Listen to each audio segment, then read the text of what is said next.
hello के छ हालको बस सबै सन्चै आराम हुनुहुन्छ today we are going to make vegetable dumpling अनि हाम्रो साथमा चाहिँ हुनुहुन्छ मेरो पानी सासे यो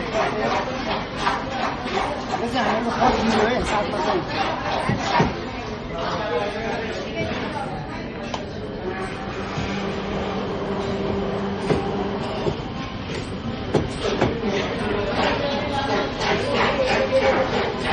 एसियन भेजिटेबल डम्पलिङ चाहिँ हाम्रो त्यस्तो गाह्रो चाहिँ छैन फोल्डिङ सजिलै छ है तपाईँले बनाउन सक्नुहुन्छ यो फोल्डिङ मजाले अलि नजिक आउनुहोस् त्यसै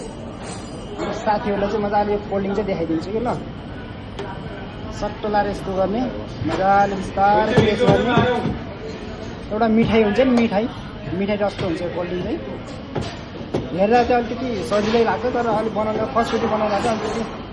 हल्का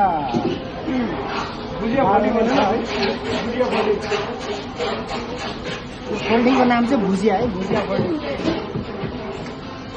हजुरहरूलाई मन परेमा टक्क हजुरहरूले पनि ट्राई गर्न सक्नुहुन्छ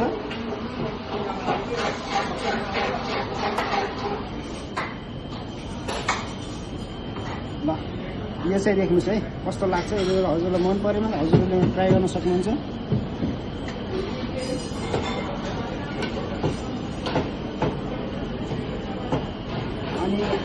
आज चाहिँ हाम्रो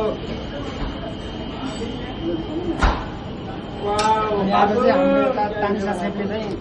एसियन ग्रिन भेजिटेबल फर्स्टचोटि बनाउँदै हुनुहुन्छ अनि यहाँले त पुरा सिकिसक्नु भएको छ पत्ता बेर्नदेखि लिएर तपाईँको डिसिम बनाउन सब सिकिसक्नु भएको छ हामीसँग काम गरेपछि त नसिक्ने कुराहरू त हुँदैन है अब 3-4 महिनामा पुरा पर्फेक्ट पेनिसियन पुरा एक्जिट सु बनाइदिनु कि हामीले यहाँले चाहिँ ल भिडियो मन परेमा टक्क लागेर लाइक कमेन्ट एन्ड सेयर गर्न चाहिँ नभुल्नु होला होइन अनि ल फेरि अब नेक्स्ट भिडियोमा त फेरि मिल्नेछौँ हामी बाबा